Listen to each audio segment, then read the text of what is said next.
O programa Destaque de hoje está recebendo aqui nos estúdios do Dr. Manuelito Campos, da Faculdade Integrada da Grande Fortaleza, com muito prazer, o jornalista e editor Luiz Sérgio Santos. O Luiz Sérgio Santos, todo mundo conhece, o professor de comunicação, né, já trabalhou em grandes jornais aqui e hoje ele é um editor de livros. Mas eu queria, Luiz Sérgio, eu queria saber um pouco mais sobre você, Luiz Sérgio Santos. Como foi, quando foi, que tempo você disse, não, eu quero ser, a minha profissão é essa, jornalista. Quando foi que você entrou para essa profissão? Puxa, Jonas, eu me preparei para todas as perguntas, menos para essa pergunta. Mas eu acho que eu tive uma influência muito forte da minha mãe, que cuidou de nos alfabetizar, uma família pobre de 7 irmãos. A gente sempre estudou, nunca perdemos um ano, sempre em escolas públicas. E em Bibiribe, onde eu nasci, eu tive a oportunidade de ter um contato direto com livros, porque aí você faz uma pergunta e, inevitavelmente, eu vou remeter ao tema da nossa entrevista, que era a biblioteca da Ana Facó, em Bibiribe, uma pequena biblioteca, mas muito valiosa, porque tinha livros e lá nós não tínhamos esse acesso. E nessa biblioteca tinha toda a coleção do Monteiro Lobato. Então, eu diria que o meu interesse pelos livros começou por Monteiro Lobato, uma edição capa dura, com gravura dourada e tal. Eu acho que essa coisa me empurrou para o gosto pelas letras. E aqui em Fortaleza, eu fiz uma imersão em tipografia, porque eu estudei na escola do padre Nilson, lá no Mucuripe, o padre Zé Nilson, que foi uma figura Eu também fantástica. estudei lá. Foi incrível que Puxa pareça. vida, olha só, Eu fiz que ginásio lá. maravilha. Quem sabe se nós não fomos Olha, contemporâneos, né? certamente fomos contemporâneos, Jonas. E aí você lembra que no Padre Nilson, pela manhã, tinha os cursos profissionalizantes. Exatamente. Tinha Escola profissional, mecânica, Padre José Nilson. tipografia, artes gráficas, mecânica, tipografia, elétrica e madeira. Eram 4 cursos profissionais. Nós passávamos pelos 4 cursos, eu fiz. Chegamos a fazer em metal, aquelas pá de colher lixo, madeira, idem, fizemos objeto. Mas o que me tocou lá foi a tipografia, porque ele tinha uma pequena impressora de tração manual e tinha as caixas alta e baixa que remetia diretamente para o Gutenberg.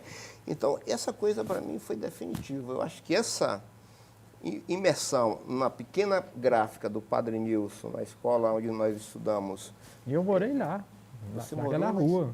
Não, eu morei na Coronel Manuel Jesuíno. 302 eu morei. Puxa vida, então nós vamos ter que conversar depois do programa para pesquisar nossas grandes fontes de convergência. Com certeza. Né? Então foi muito importante aí.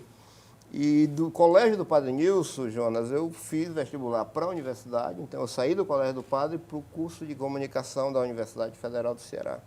E já nesse momento eu comecei a trabalhar na gráfica do Luiz Esteves, a Tiprogresso, com quem aprendi demais sobre disciplina, mais sobre processos de produção. Então, a minha formação é um pouco heterodoxa, porque eu passei pelas oficinas até chegar à redação. Eu acho que eu fiz um percurso meio diferenciado das pessoas. E aí, do curso para as redações, foi um passo muito rápido. Mas essa decisão, para responder a tua pergunta, eu acho que veio desse caminho, que não foi um caminho planejado, foi todo acidental, mas consolidou esse meu gosto pela produção, pela manufatura e também pelo conteúdo.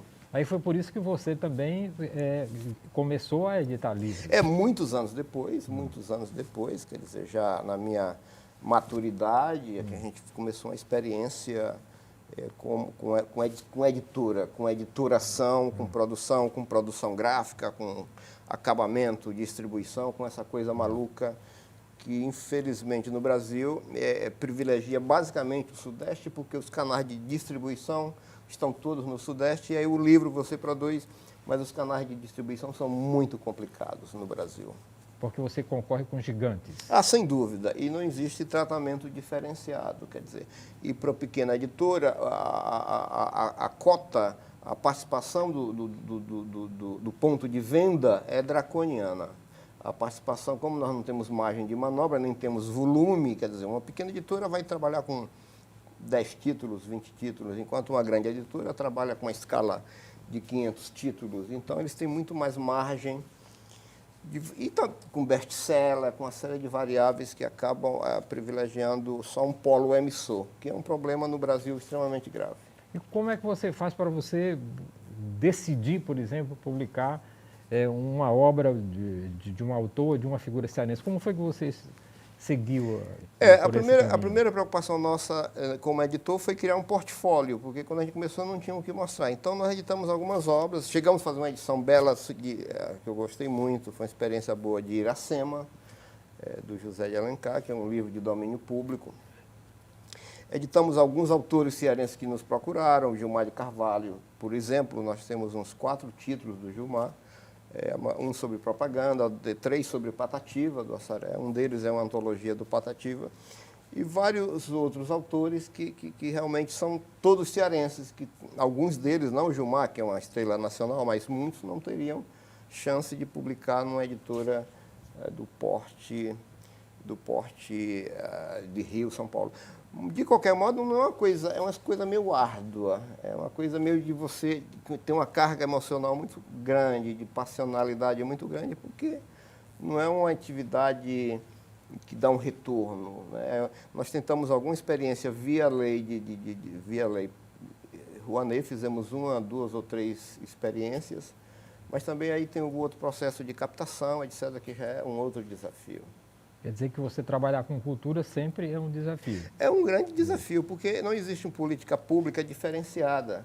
Não existe tratamento diferenciado para os desiguais. Então, como é que você vai competir com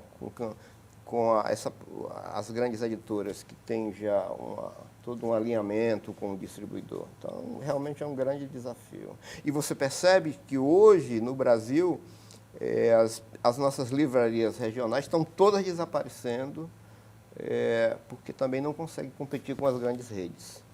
Exatamente. Eu fiquei admirado quando foi o lançamento daquele livro de Dan Brown, O Inferno, esse último livro dele. Ele convidou jornalistas para uma reunião lá, não sei aonde, em um país do mundo, né? Aí, no mundo inteiro. Quer dizer, é uma concorrência muito desigual para o nosso escritor local, né? Total. Que deseja... E o livro hoje, quer dizer, alguns autores são estrelas, você cita um aí que é estrela, então eles trabalham muito marketing também. Né? E aí já tem toda uma estratégia de marketing extremamente agressiva, que passa por alinhamento com grandes redes de televisão, grandes revistas, etc, etc.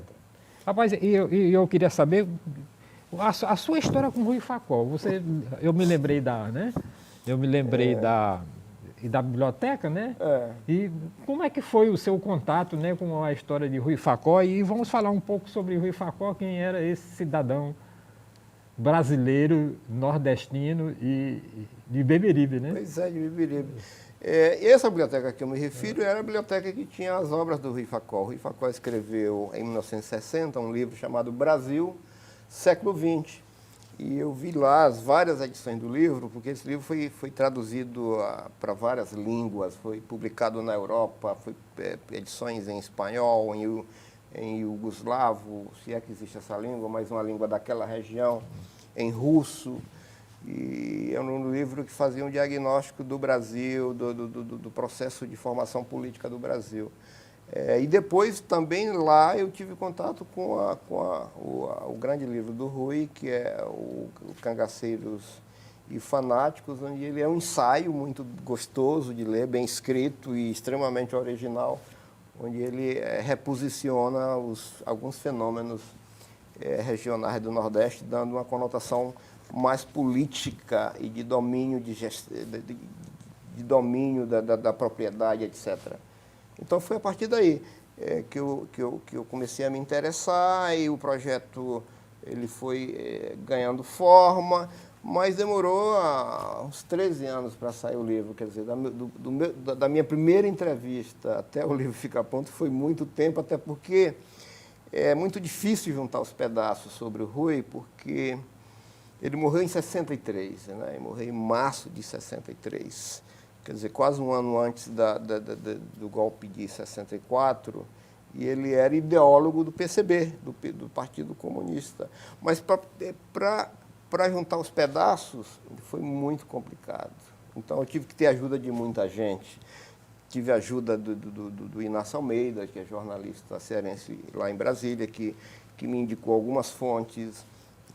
O Armênio Guedes, que foi contemporâneo do Rui Facó, que ainda está vivo, vai completar 100 anos agora, que também era do PCB, que me ajudou bastante, e ele próprio é fonte do livro, quer dizer, então foi um processo lento. O Armênio está em São Paulo, outro está em Brasília, outro está em Belo Horizonte, e o acervo do jornal onde o Rui produziu mais e publicou mais, que é Novos Rumos, está na Biblioteca Nacional.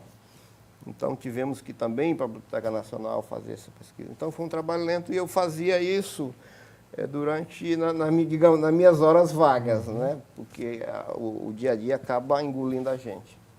Mas foi bom, foi uma experiência muito legal. Aí, e o livro foi lançado agora recentemente, né? Foi lançado agora em março. E tem distribuição nacional? Pois é, esse livro, ele foi lançado numa parceria com o INESP, que é o Instituto da Assembleia Legislativa, hoje presidido pelo deputado Hilário Marques, e nesse sentido ele não pode ser comercializado. Ele é um livro que está sendo distribuído gratuitamente na rede de bibliotecas do Ceará e para algumas bibliotecas nacionais, e também está sendo enviado para algumas pessoas. Mas ele não pode, essa edição não pode ser comercializada. Mas é uma edição e para um público específico, né? Sem dúvida, porque eu acho que a área de interesse do Rui, a despeito do tema que ele trata, mas a área de interesse dele é uma área muito restrita, não é um livro de massa, ele não se propõe a ser um best-seller, porque realmente não tem... o interesse do Rui é muito mais na área acadêmica, principalmente na área acadêmica do Sudeste. Agora, a UFRJ, no ano passado, lançou mais uma edição de Cangaceiros e Fanáticos, com um novo prefácio. Então, tem muito interesse sobre o Rui fora do Ceará. E quem era Rui Facó, na realidade? Pois é, a história dele é incrível, porque ele vem de uma família de Bibiribe, com muitos irmãos, e o pai do Rui, o Gustavo, ele acabou investindo na formação do Rui, tanto que foi o único irmão que se graduou e tal. E, de certo modo, o Rui Facó, eu tento demonstrar essa tese no livro, ele se inspirou muito num tio, que era o Américo Facó, que era poeta, jornalista, que escrevia no Jornal do Ceará nos anos 1923, 24, e o Jornal do Ceará fazia oposição ao governo Accioli, e num desses artigos, o Américo acabou sendo escorraçado pela polícia política do Accioli, foi para o Rio de Janeiro.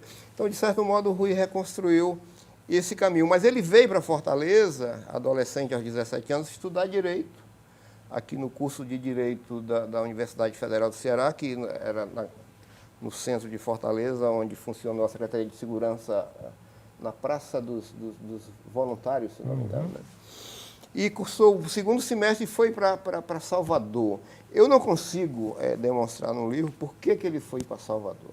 Eu não consigo. Mas aqui ele já militava no Partido Comunista. Em Salvador, ele passa a militar, ele está lá em 1930. Mas em Salvador, naquele momento, com o Estado Novo, o interventor, Juraci Magalhães, tinha como secretário da Segurança um tio do Rui, que era irmão da Antonieta, e irmão do general Edgar Facó, que também era tio do Rui, que era o João Facó. E com o Estado Novo, ele é preso em Salvador, porque já era militante no curso de Direito. E na engenharia tinha um cidadão chamado Carlos Marighella, que também era do partido, e eles faziam parte do mesmo grupo, mas eram as células, e todos estavam na clandestinidade.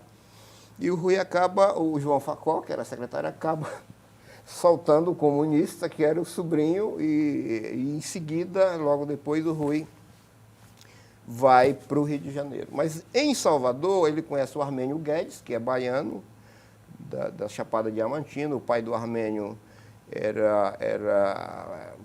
tinha recursos, porque estava na mineração de diamantes na Chapada. E a irmã do Rui, que era a Júlia Guedes, acabou casando... a irmã do Armênio, a Júlia, acabou casando com o Rui. Então, eles passaram a constituir um núcleo não só político, mas também familiar. E eles vão... O Rui vai para o Rio de Janeiro, aí agora totalmente alinhado ao PCB, trabalhando nos jornais do partido. E que o acidente nos Andes, que acidente foi esse? Pois é, em 63, ele estava com 49 anos, ia completar 50 anos, e ele faz uma viagem pela América Latina, porque em 63 nós estávamos no auge da Guerra Fria.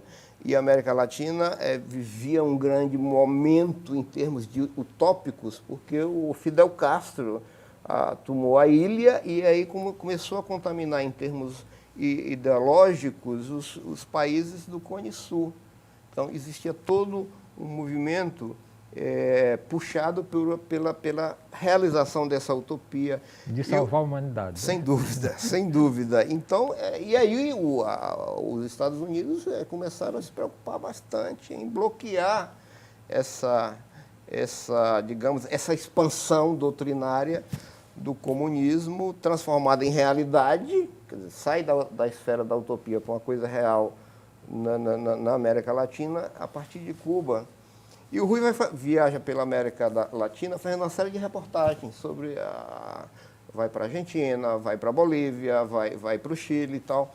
E aí tem esse acidente em março. O avião onde ele viajava foi destruído num acidente e ele morre. E nesse avião, que era um avião do Lloyd boliviano, que era uma subsidiária da Air France, estavam também vários cubanos, e alguns também faziam parte da estrutura de poder em Cuba.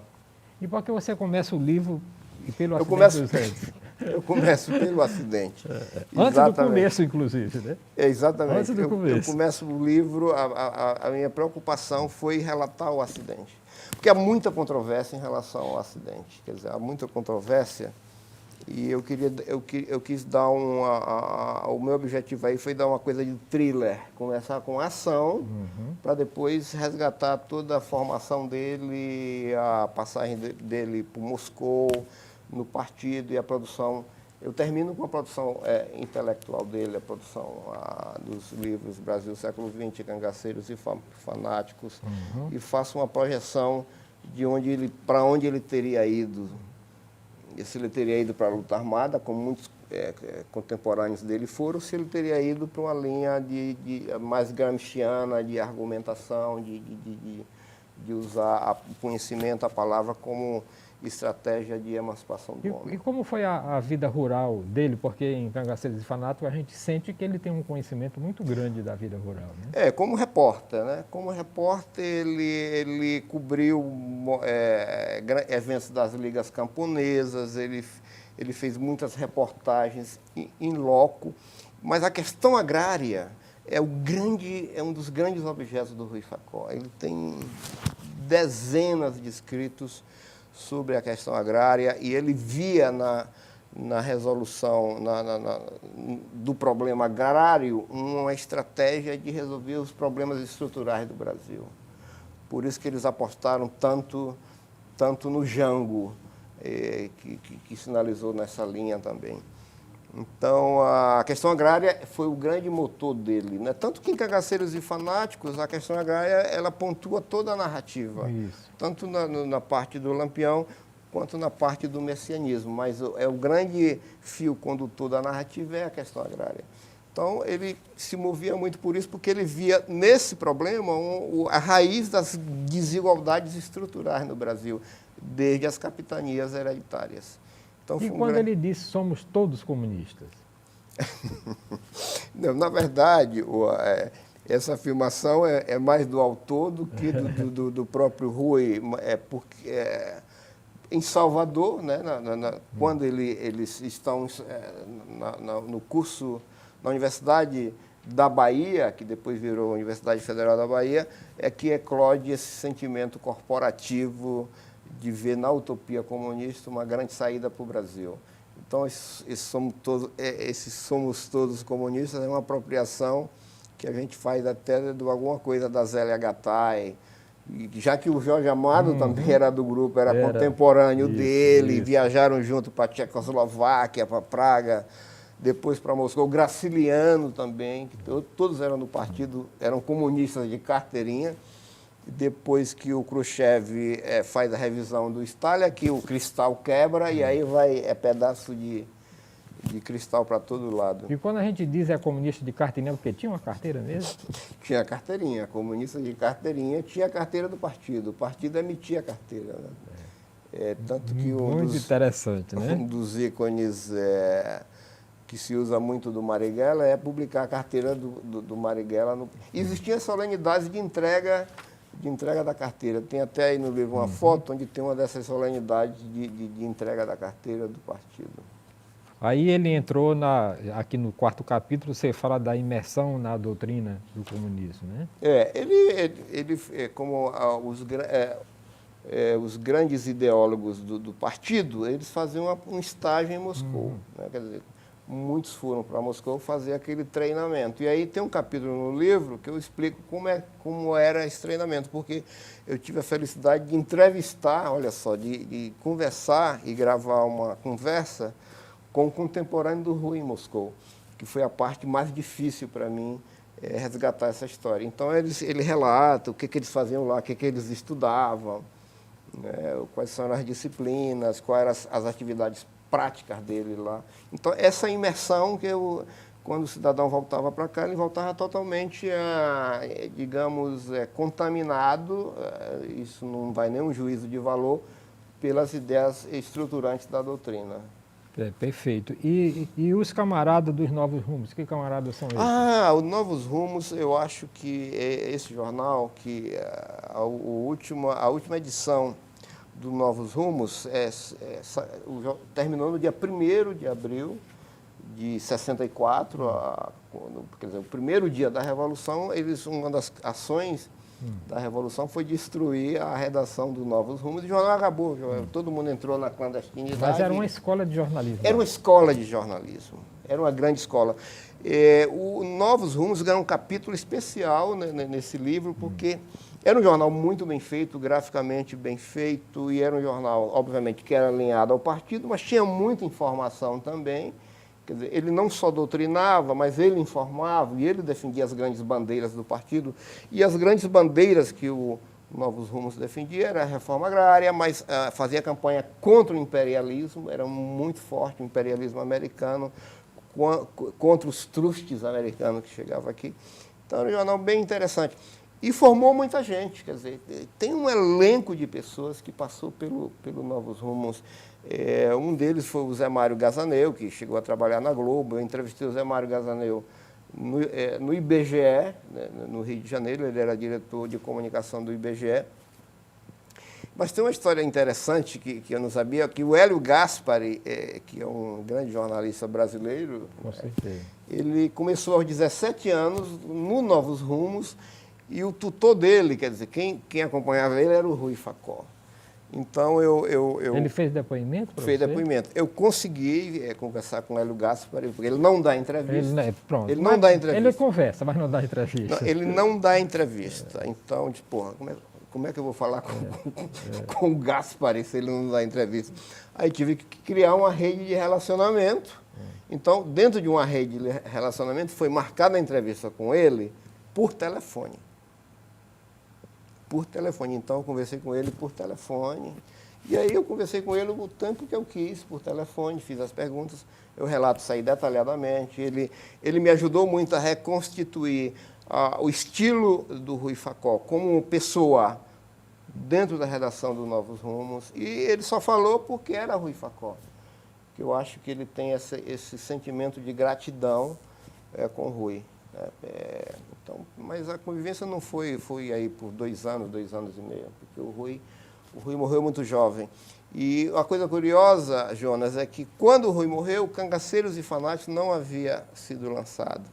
Então o lançamento foi póstumo, porque quando o Rui viajou, ele revisou as últimas provas de Cangaceiros e Fanáticos, que foi para a gráfica, e na volta do Rui seria o lançamento, que não aconteceu com a presença dele, mas aconteceu na Livraria São José. E o curioso é que o Prestes autografou o livro em homenagem ao Rui. Quer dizer, as pessoas que foram para o lançamento receberam o autógrafo do Prestes. Luiz Sérgio, como é que está a profissão de jornalista hoje?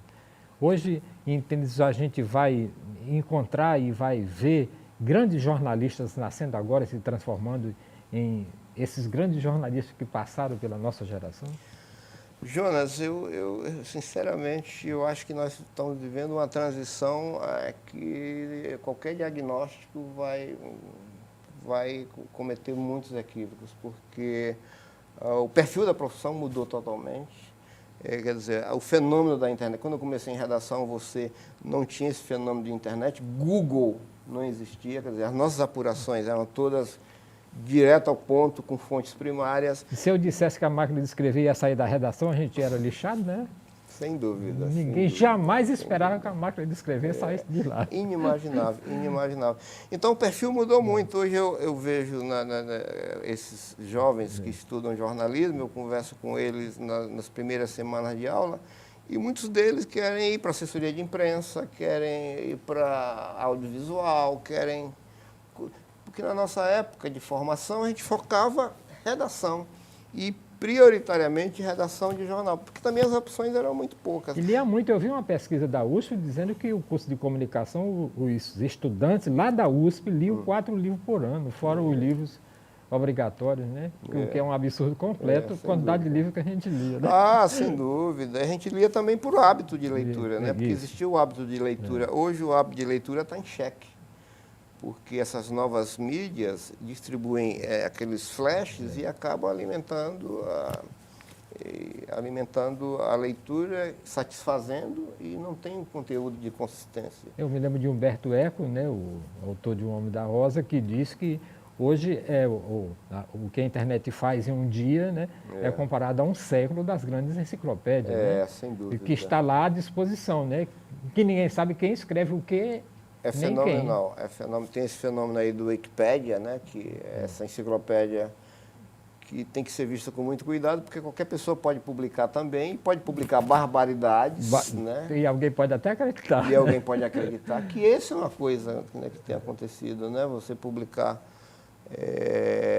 por exemplo, eu estava ouvindo aí num debate, Clarice Lispector é uma das que mais publica no Facebook, coisas que ela nunca escreveu, que as pessoas... Se for só a Clarice Lispector, eu tenho visto coisas de Albert Einstein, né? De Isaac Newton, eu tenho visto coisas extraordinárias desses homens que jamais teriam escrito o negócio daquele. Sem dúvida. A turma faz isso. Mas, por incrível que pareça, o nosso tempo está chegando ao fim. Poxa vida. Daí eu queria que você falasse um pouco mais sobre esse livro, o que a gente faz, como é as bibliotecas, como é que faz para chegar. Pois nós estamos, já está em gestação a segunda edição do livro, porque a primeira edição, tecnicamente, ela está esgotada por essas restrições de comercialização, a distribuição em rede de bibliotecas. Então, nós estamos pensando numa segunda edição. Essa segunda edição vai ter algumas atualizações. Mas você tem algum e-mail, alguma coisa que alguém quisesse ou solicitasse, ou quem é que existem 2 canais. Um canal é no Inesp, que funciona no 2º andar do anexo da Assembleia, no edifício César Caos. E o meu e-mail, onde eu me comunico com o mundo exterior, é o DF, D de dado, F de Fortaleza, @fortalnet.com.br. Pronto. Fortalnet com F de Fortaleza, que é o meu provedor, o provedor onde eu armazeno as minhas coisas. É onde você está no universo, né? É ele que me conecta com o resto da rede. Ok, eu agradeço muitíssimo aqui o Luiz Sérgio Santos, né, nosso colega, aqui no programa Destaque, que volta na próxima semana com outra personalidade em destaque, aqui pela FGF TV, o seu canal Universitário de Fortaleza. Este programa também, e tem um portal na nossa página, e que é www.fgf.edu.br, onde você pode encontrar este e outros programas gravados e produzidos aqui pelo canal Universitário de Fortaleza. Muitíssimo obrigado pela sua audiência.